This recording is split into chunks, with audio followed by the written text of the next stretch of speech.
breakthrough for scientists after they had a 20-minute conversation with a humpback whale. Did it say I'm tired of fish? I'm tired of plankton? I have. So this team, including a professor from UC Davis, is hoping for more interspecies dialogue following this groundbreaking exchange with a whale named Twain. For 30 million years, something has been speaking in the dark beneath every ocean on Earth. Nobody was listening. Then, an AI processed 9,000 recordings from the deep and found something that made an MIT researcher go completely still and whisper 4 words out loud. This isn't supposed to be possible. What the AI found was not random animal noise. It was a full phonetic alphabet with vowels structurally identical to human speech, a complete language.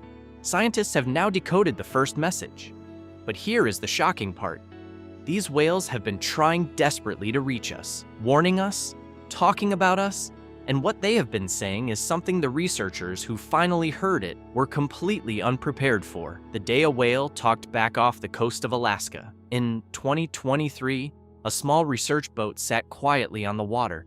The scientists on board were about to attempt something that had never been done before in the history of human science. They lowered an underwater speaker into the ocean and played a sound into the deep. The sound was a humpback whale contact call, which is the specific signal humpback whales use to announce their presence to each other. It is the closest thing in whale language to a spoken hello. The recording they used had been captured just the day before from a small group of whales in the area, a group that included a 38-year-old female named Twain. They may have been playing Twain's own voice back to her. Then they waited, and what happened next completely shocked them. Suddenly, Twain surfaced. She moved toward the boat and circled it slowly. Then she opened her mouth and sang back.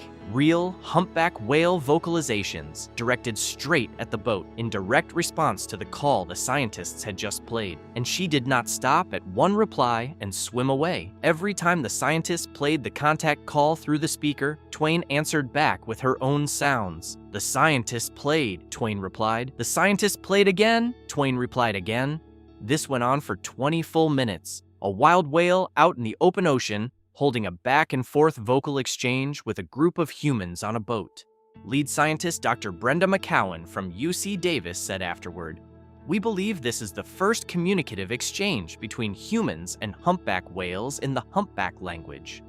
But what truly shook the scientists was not just that she was making sounds back, it was the timing of those sounds. Between each call the scientists played, there was a natural pause. The specific gap a humpback whale leaves mid-conversation before the other whale is supposed to reply. Twain waited for that pause every single time and filled it with her response, exactly the way a person waits for the other speaker to finish before they answer. She was not randomly vocalizing. She knew when it was her turn to speak. This near-impossible moment did not come from nowhere. A few years earlier, marine biologist David Gruber was sitting alone in his office at Harvard's Radcliffe Institute with headphones on. He was reviewing old sperm whale recordings he had collected while studying jellyfish in the Caribbean. The sounds coming through his headphones were rapid mechanical clicks firing one after another with specific gaps between them. He had heard them hundreds of times. Every single time, he had taken his headphones off and moved on. He assumed those sounds were nothing. Background noise from an animal he believed science had already figured out long ago. Then, MIT cryptographer Shafi Goldwasser walked past his open office door and stopped dead in her tracks. She stood there listening for a moment. Then she looked at Gruber and said, "That sounds like Morse code. Have you tried using machine learning to decode it?" Morse code is a communication system where specific combinations of short and long signals represent different letters and words.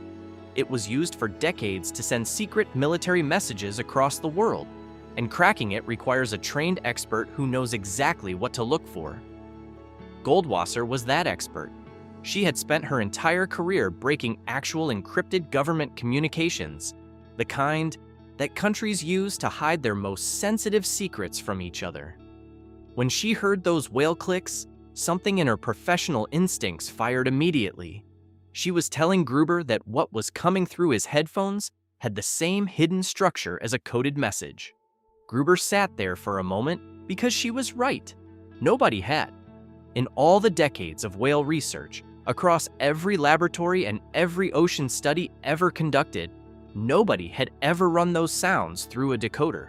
The clicks had just been sitting there this whole time, completely ignored, waiting for someone who knew what a hidden code looked like to walk past an open door. And now, science was about to study these codes. But before any machine was even built, before any AI had processed a single recording, the ocean had already sent researchers a warning that should have made everyone stop and think very carefully about what they were actually dealing with. Researcher Oscar Palacios and his team were in the Galapagos Islands running an acoustic tracking study on a pod of 25 sperm whales. Acoustic tracking simply means they had underwater microphones in the water recording everything the whales said and did. The study was going well. 2 weeks in, they had solid data and the whales were vocalizing normally. Then one day, it all stopped. Not gradually, not one whale going quiet and then another. All 25 whales went completely silent at the exact same moment. Then they were gone. The researchers searched, nothing. The whales had vanished without a trace. The researchers came to a conclusion that is genuinely difficult to process. They believed the pod had figured out that the underwater microphones were there. They believed the whales recognized they were being monitored, discussed amongst themselves, and made a group decision to stop making any sound at all. 25 animals coordinating a collective silence in direct response to human surveillance. These creatures had become aware that humans were listening to them long before humans had any idea what they were actually saying. And here is something else that almost never gets mentioned. Sperm whale calves are not born knowing how to speak their language. Just like human babies who spend their first year making broken, garbled sounds before real words start forming, sperm whale calves also babble. They produce messy, incomplete attempts at coda clicks, practicing over and over, getting it wrong, trying again. They do all of this in complete darkness while their mothers are away on deep hunting dives. Among the very first things a calf learns is something researchers call the identity coda. This is the specific click pattern that tells every other whale in the ocean exactly which clan this calf belongs to. Think of it as a sound-based last name that gets stamped onto the calf in its earliest weeks of life and stays with it for the next 70 years. The very first lesson a sperm whale receives is not how to hunt. It is not how to find food or avoid danger. It is who it belongs to. From the first sounds it ever makes, this animal is already operating inside a language system built on identity, belonging, and social rules that were established long before it was born. Goldwasser's question in that hallway had started something that could not be stopped, but answering it was going to require something science had never come close to attempting before: a machine powerful enough and a dataset large enough to read an entire ocean. The machine that read the ocean. Goldwasser's question led to a third person, an AI researcher named Michael Bronstein. He explained that the same deep learning technology powering tools like ChatGPT, which is AI trained to understand and produce human language, could theoretically be applied to animal communication. There was one condition: you needed enough data. That single requirement became the driving force behind the most ambitious marine biology project ever attempted. In 2020, the effort was officially named Project CETI, which stands for Cetacean Translation Initiative. Cetacean is the scientific word for the family of animals that includes whales and dolphins. The project brought together researchers from MIT, Harvard, UC Berkeley, and 15 other institutions. The goal was straightforward and staggering at the same time: use artificial intelligence to decode what sperm whales are saying to each other. The team chose the Caribbean island of Dominica as their base. This specific stretch of ocean is one of the very few places on Earth where multi-generational sperm whale families return year after year without fail. These were not anonymous animals passing through. The families were known. The matriarchs had names. Their social hierarchies had been mapped across decades of careful observation from the surface. This was the closest thing to a whale neighborhood that science had ever found. What the team deployed there was unlike anything ever used in marine biology before. They installed hydrophone arrays, which are networks of underwater microphones permanently along whale migration routes. They developed biologger tags that attach directly to the skin of whales using suction cups. Each tag carried 3 synchronized microphones capable of separating individual voices even in a group conversation. The tags also recorded GPS location, depth, water temperature, and accelerometers that tracked every shift in the whale's body orientation to a fraction of a degree. The system was not designed just to hear the whales. It was engineered to record who was speaking, who they were speaking to, what they were physically doing at that exact moment, and what the entire acoustic environment around them looked like simultaneously. Every piece of context that could help give meaning to a sound was being captured at the same time as the sound itself. 9,000 recordings went into the AI. For decades, scientists thought they had sperm whale communication completely figured out. They believed sperm whales used roughly 21 distinct click patterns called codas, and that each one had a single fixed meaning. Think of it exactly like a traffic light. Red means stop, green means go, yellow means slow down. 3 signals. Each one means one thing and one thing only. You cannot mix them. You cannot build on them. That was the assumption. That was what the textbook said. What the AI found tore all of that to pieces. It found 156 distinct codas, but that number alone was not even the most shocking part. What made the researchers go completely quiet was what was buried inside each one. Every single coda had 4 internal parts that could each be changed and mixed together to shift what it meant. The first is tempo, which is how fast or slow the clicks come out, like the difference between someone speaking quickly because they are panicking versus slowly because they are calm. The second is rhythm, which is the gap between each individual click, whether the clicks are bunched close together or spread apart. The third is ornamentation, which means extra clicks added into the middle of a pattern that change its meaning completely. The same way adding one word to a sentence can flip what the whole sentence is saying. The fourth is rubato, which means tiny changes in timing that add feeling to the sound. The way a person's voice goes tight and sharp when they are angry versus slow and soft when they are scared. These 4 parts were the working engine of an entire communication system. They could be mixed and layered to build meanings no single click could carry alone. Scientists have a term for a system that works this way. They call it duality of patterning, which simply means being able to build unlimited meaning from a small number of basic pieces. It was supposed to be something only humans could do. The AI just found it happening in an animal clicking away in the pitch black, a mile underwater. Then the AI found something nobody had prepared for. The same whale produced different communication styles depending on who it was talking to. This is called audience design, and in human language, it is the feature that allows you to speak differently to a child than to a judge, to soften a message for someone who is hurting, to adjust what you say based on what you know about the person listening. Audience design does not just require language and memory. It requires a model of another individual's mind. It requires understanding that the other being has a perspective separate from your own. The AI had found what appears to be theory of mind, the ability to understand that other beings think and feel independently, embedded inside click sequences in an animal we had been treating as producing noise. The most chilling proof that sperm whale communication works across massive distances came from old handwritten journals belonging to American whalers in the 1800s. When whalers first arrived in New Guinea hunting grounds in the Pacific, things went well for them. They found whales.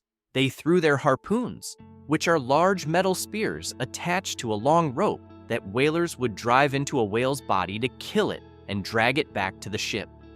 In the early years, their hunters were landing those throws consistently and killing whales at a steady rate. Then something changed. Within just 2.5 years of their arrival, the number of successful kills dropped by 58%. The whales had not moved to a different ocean. They simply started getting away consistently. What had happened was that the sperm whales that survived early attacks had passed the warning to the rest of the population through their communication system, not just to the whales nearby, to whales that had never seen a hunting ship in their entire lives. Animals living thousands of miles away were changing their behavior based on information they had received through clicks and codas from whales they may never have even met. Historian Bathsheba DeMuth at Brown University dug through the old whaling journals and found entry after entry where whalers described the shift with real unease, writing that the animals appeared to be talking to each other and that their behavior had clearly been learned from somewhere. The whalers could feel it happening, but had no way to explain it. Until now, old whaling journals described something that deeply unsettled sailors and that none of them could ever explain. After a whale was harpooned and dying at the surface, the rest of the pod would go completely still. Then the clicking would start again, intense and unlike anything the whalers had heard before. The whalers wrote it off as distress noise. But now that we know these animals have 156 codas, a working grammar, and the ability to tailor what they say to specific individuals, that explanation does not hold anymore. What exactly were they transmitting in those moments? Were they speaking their grief out loud? Were they sending a warning across the ocean to every whale within range? Were they making a record of what had just happened, passing it to family members too far away to see it with their own eyes? Nobody knows. Those sounds were never decoded. They were just heard by frightened men on wooden ships who wrote them down and moved on. But the recordings being made right now in Dominica are a different story entirely. And what the AI found inside them was about to force every last assumption about human uniqueness completely off its foundation. One researcher at UC Berkeley was about to look inside those recordings at a level no one had tried before. What he found ripped out the last thing humans had been standing on: the sound that should not exist. Instead of studying the patterns of coda sequences, which is what every previous researcher had done, linguist Gasper Begas slowed the recordings way down and looked at the precise shape of each sound. What he saw made the foundational assumptions of his entire field shake. The whales were producing vowels, not sounds that were similar to vowels, structurally identical to them. Begas found two main types. The first is what researchers now call the A coda, which is acoustically identical to the A sound in the word father. The second is the I coda, which matches the E sound in the word see. He also found diphthongs, which are gliding double vowel combinations like the OY sound in boy, where one vowel slides smoothly into another. When the recordings were slowed down and the sound shapes were mapped, they looked like exact acoustic matches for human vowels. Begas said it plainly. In the past, researchers thought of whale communication as a kind of Morse code. But this paper shows their calls are more like very, very slow vowels. This suggests a complexity that approaches human language. To understand why this is so deeply disturbing, you need to understand what vowels actually are. Producing them is not simple. It requires a specific set of body parts that evolved together over millions of years specifically for speech. A descended larynx, which is the voice box, sitting lower in the throat than in other animals. Precise tongue and jaw musculature. Controlled airflow through a resonance chamber, which is essentially a shaped hollow space in the throat that acts like a tuning instrument. In humans, all of this evolved over millions of years under specific evolutionary pressure towards spoken language. That combination of anatomy was considered uniquely human, something our specific lineage developed in our specific environment over our specific timeline. Sperm whales have none of that anatomy. Their vocal system evolved in the deep ocean, in pitch darkness, under thousands of pounds of water pressure, for a completely different purpose. It evolved for echolocation, which is the ability to send sound beams into the dark and use the echoes that bounce back to build a picture of the surrounding environment, the way a bat navigates at night. They did not evolve toward language. They evolved toward something that, when analyzed by the most advanced acoustic equipment available, looks functionally identical to it. This is called convergent evolution. It means two completely separate species on completely different evolutionary paths, with no shared ancestor for hundreds of millions of years, independently arrived at the same complex solution. Dr. Daniela Roos from MIT described the findings to reporters by saying, "Our results show there is much more complexity here than previously believed. This is challenging the current state of the art of beliefs about the animal world." That might be the most understated sentence in the history of modern science. Here is the part that does not make it into the press releases. The anatomy that produces these vowel-like codas, which is the spermaceti organ sitting inside the whale's enormous head, the phonic lips at the front of its nose, the entire nasal complex, is the exact same system that produces its killing click. Sperm whales are the loudest animals on Earth. Their clicks reach 230 decibels underwater, which is the loudest biological sound ever recorded on this planet.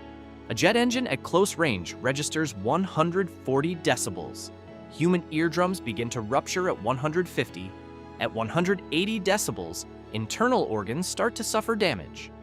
At the recorded peak output of a sperm whale at close range, researchers have described the sound as physically capable of vibrating a human body apart from the inside.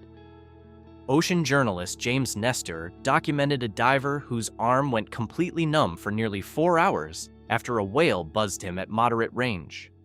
Divers in close proximity to vocalizing sperm whales have reported their skin heating up, a deep pressure sensation building inside their chest, and in some cases, temporary loss of feeling in their limbs. The organ that produces those gentle, structured, vowel-like codas is the exact same organ that can silently destroy a human body without the whale ever making physical contact. The language and the weapon live in the same place. Now, out of 156 codas with vowels and grammar and audience design all confirmed, researchers have quietly identified one specific pattern they believe they may actually understand. It is called the 1 + 1 + 3. 2 isolated clicks, a brief pause, and then 3 faster clicks. It is the most commonly documented coda across Caribbean sperm whale families. It appears in the widest range of social situations, before deep dives, after surfacing, during group gatherings, and at births. Researchers are cautiously proposing that it may mean something close to "I am here." That is the first message. Not a complex sentence, not a warning or a demand, just presence. Just one living thing telling another that it exists. That phrase has been transmitted between sperm whales millions of times across 30 million years, in a language humans could not read while we were hunting them. The first thing we may have understood a sperm whale to say is the same thing every conscious being eventually needs to say. It has been saying it every day, to every family member, in every ocean, since long before our species could stand upright. If one species on land and another deep in the ocean both discovered the same kind of sounds without ever meeting, then something important is going on. It means humans didn't invent this. So if we both arrived at the same kind of communication, what else did we arrive at too? Things we always thought were only human. Memory, emotion, identity, maybe even grief. Sperm whales have brains far larger than ours. They have lived, socialized, and communicated for millions of years. For a long time, we believed language made us special. Now, it looks like it never did, and that changes everything. The AI had found the grammar, the vowels had been identified, the first word had been decoded. But a language is not just a structure sitting in a laboratory. A language is what living beings do with it every single day. And what these animals do with it in the dark, a mile below the surface, across families and generations and centuries, is where this story stops being science and becomes something far harder to sit with. What they say in the dark? If there is anyone who can tell us their story, it is Shane Giro. He is a marine biologist who has spent 13 years living alongside sperm whales in Dominica, and yet, even he admits something strange. He has seen a mother whale click back and forth with another female, then dive deep to hunt. Her baby stays behind with the other whale. He says it is almost impossible not to see it as "Watch my child, I'll be back." At the surface, he has watched younger whales circle each other, clicking over one another, nudging, responding. He says it looks like cousins playing, talking. These aren't quick sounds. Some exchanges last up to an hour. They take turns. They interrupt each other. They respond to what was just said. There are louder voices, quieter ones. According to Shane, sometimes it feels like disagreement, other times like reassurance. Some talks happen between just two whales. Others involve the entire group. It is structured. It is social.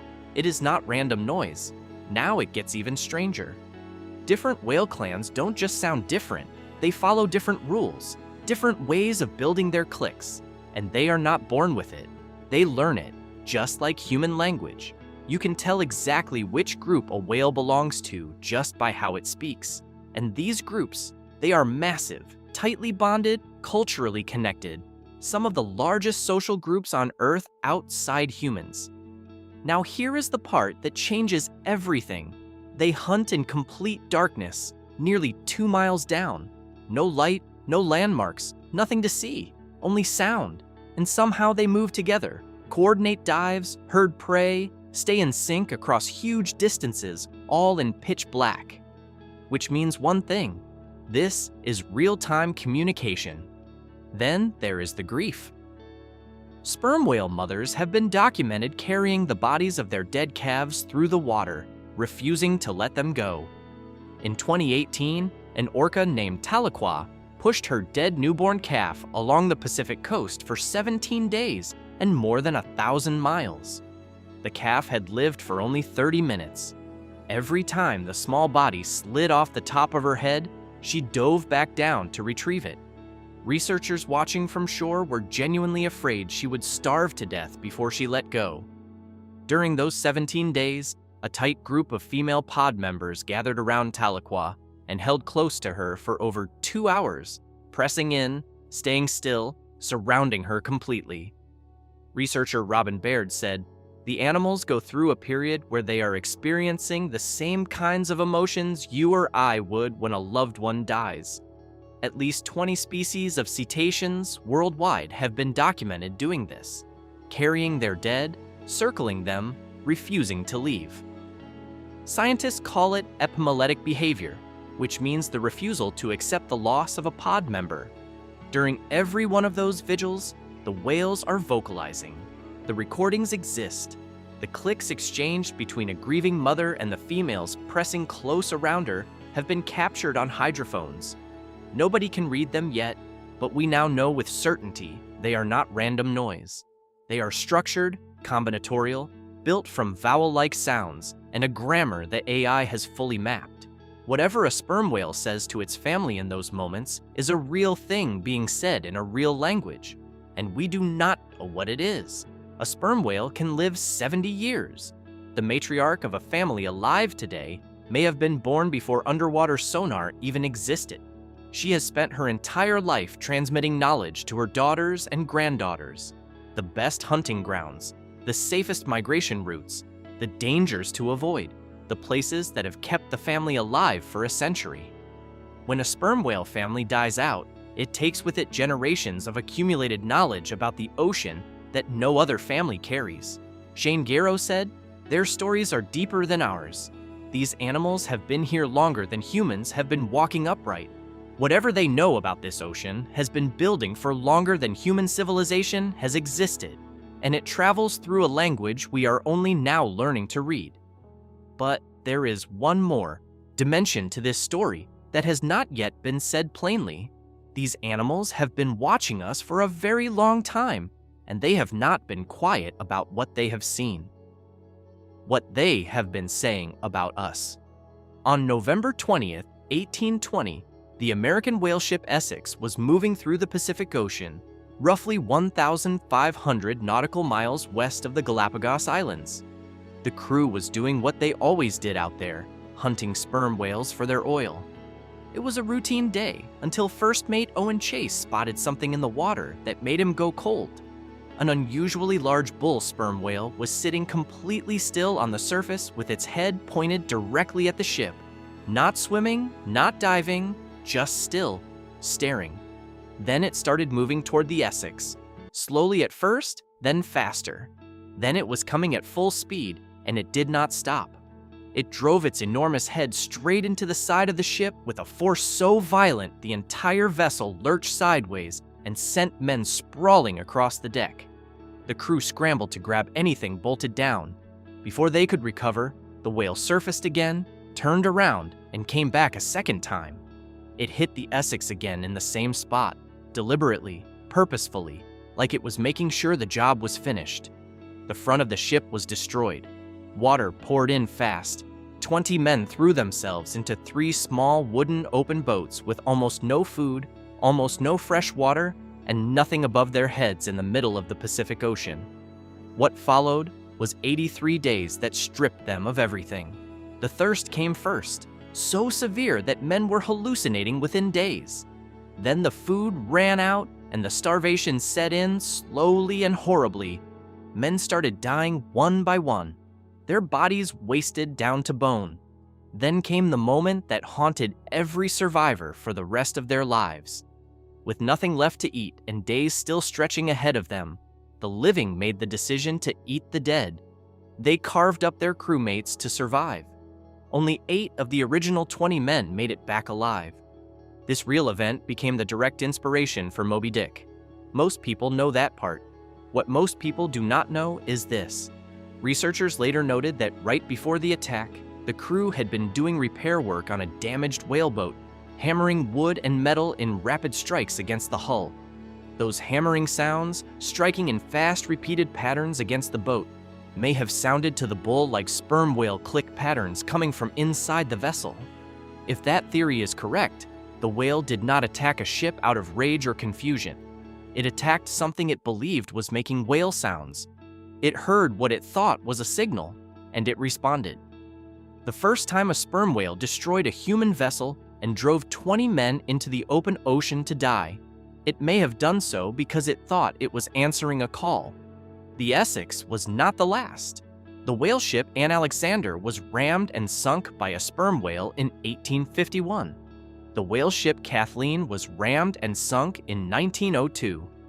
Whalers' logbooks from the 18th and 19th centuries are full of accounts of sperm whales crushing small hunting boats with their heads and jaws after being harpooned, not fleeing, not diving, but turning back and fighting. These were not panicked animals thrashing randomly. These were coordinated responses from animals with the largest brains on Earth, long memories, and a communication system capable of transmitting survival intelligence across entire ocean populations. That communication network was already proven. Within 2.5 years of whalers arriving in new Pacific hunting grounds in the 1800s, the successful harpoon strike rate dropped 58%. Whales that had survived attacks transmitted the danger through their language to animals that had never seen a whaling ship. The warning traveled across thousands of miles of open ocean and changed the behavior of an entire population. These animals have been aware of human listening, human hunting, and human presence for centuries, and they have been talking about it the whole time. In 2020, something new began off the Iberian coast of Spain and Portugal. Orcas, which are killer whales and the largest members of the dolphin family, began targeting sailing vessels. They targeted rudders specifically, biting them, bending them, snapping them off. Without a rudder, a boat cannot steer. By 2024, there were at least 500 documented incidents and 3 confirmed capsized vessels. Marine biologists traced the behavior to a single origin point: a female orca believed to have suffered a traumatic encounter with a boat in 2020. She taught the technique to other orcas in her pod. They taught others. Within months, the behavior had spread through the wider population. Animals that had never experienced the original trauma, learning a targeted, specific anti-boat technique through social transmission, through language. 30 scientists signed an open letter urging the public not to project human motivations onto the orcas. But they also wrote clearly, the orca is an intelligent, socially complex species, and each population has its own culture, different vocalizations, prey preferences, hunting techniques, and different social structures. Science cannot yet explain why they are doing this. The explanation is in a language we still cannot fully read. While all of this has been unfolding above the surface, something catastrophic has been happening below it. Industrial shipping fills the world's oceans with relentless engine noise. Military sonar sends shock waves through the deep. Seismic blasting from fossil fuel operations and deep-sea mining detonates through every ocean basin continuously. For an animal that lives in a world where sound replaces sight entirely, where every family conversation, every hunt coordination, every grief vigil, every transmission of cultural knowledge across generations happens through an acoustic channel. This is not pollution in any ordinary sense. At high enough intensities, industrial underwater noise causes internal bleeding and permanent hearing loss in whales. Researchers have written it without softening it. A deaf whale is a dead whale. Chronic noise exposure disorients them, drives them away from feeding grounds, and floods their bodies with stress hormones that break them down over time. If sperm whales use language to hold their families together, to pass knowledge down through generations, to coordinate survival in the deep, then filling their acoustic world with industrial noise is the systematic destruction of a culture's ability to speak, every day, without pause. Legal scholars have already begun responding to the science directly. In 2024, Indigenous peoples from New Zealand and the Cook Islands signed a landmark treaty formally recognizing whales as legal persons with specific rights. Project CETI has partnered with NYU School of Law to explore what AI-assisted whale translation means for animal rights law worldwide. Gasper Begas said, "We are thinking deeply about what finding these human-like structures means for the legal rights of animals. What is language? Is there anything uniquely human about language, or is it just a continuum? What does that mean for the law?" Commercial whaling killed hundreds of thousands of sperm whales across the 20th century. Ship strikes killed dozens every year. If sperm whales have language, if they transmit cultural knowledge across generations, if they pass down the memory of being hunted across entire ocean populations, then every ship that struck a whale and kept moving did not just kill an animal, it silenced a speaker mid-sentence. Think about what all of this adds up to. These animals have been watching us for centuries. They watched their families get harpooned and kept talking. They watched 2/3 of their entire species get wiped out and kept talking. They watched the ocean fill with noise that tore their world apart and kept talking. If their language can carry warnings and memories and grief across thousands of miles and hundreds of years, then what they have been saying about us has been building for a very long time, and it has not been gentle. The first thing researchers decoded was, "I am here." But the message these animals have been sending about the species that hunted them to the edge of extinction is something we have not yet found the courage to fully translate. Because some part of us already suspects what it says, that we are the most dangerous thing in the ocean, and they have known it far longer than we have. The first message was not sent when we started listening. It was sent 30 million years ago. We just built the machine to finally hear it, and we are only now, right now, beginning to understand what it says.